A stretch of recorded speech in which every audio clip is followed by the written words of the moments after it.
Blackstone Audiobooks presents Anti-Americanism by Jean-François Revel.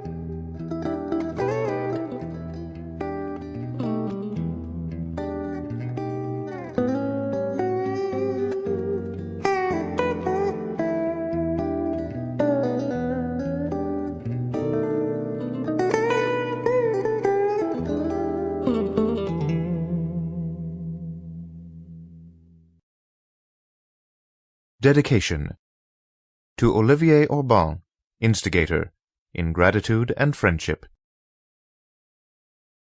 Introduction. In 2000, my friend and publisher Olivier Orban suggested that I embark on a sequel to a book, Without Marx or Jesus, that I wrote 30 years ago.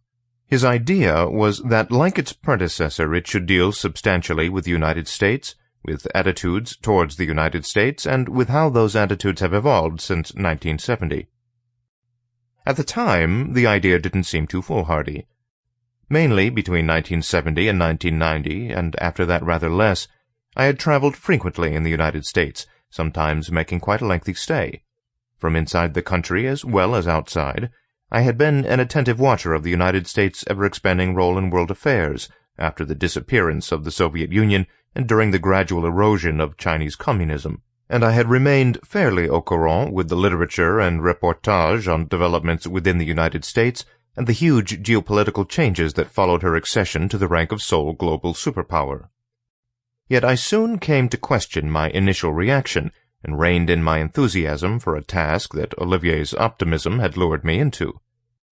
As my new book progressed, or rather barely progressed, the undertaking loomed ever more difficult and complex. It became harder and harder to cut a path through the thorns and brambles of dialectic, in Taine's phrase, that is, to clear a way through the thickets that stand between observation and synthesis.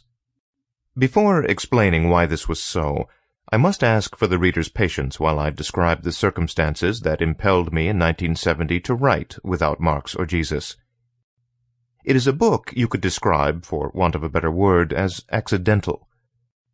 In 1969, Time magazine got the idea of bringing out a French edition.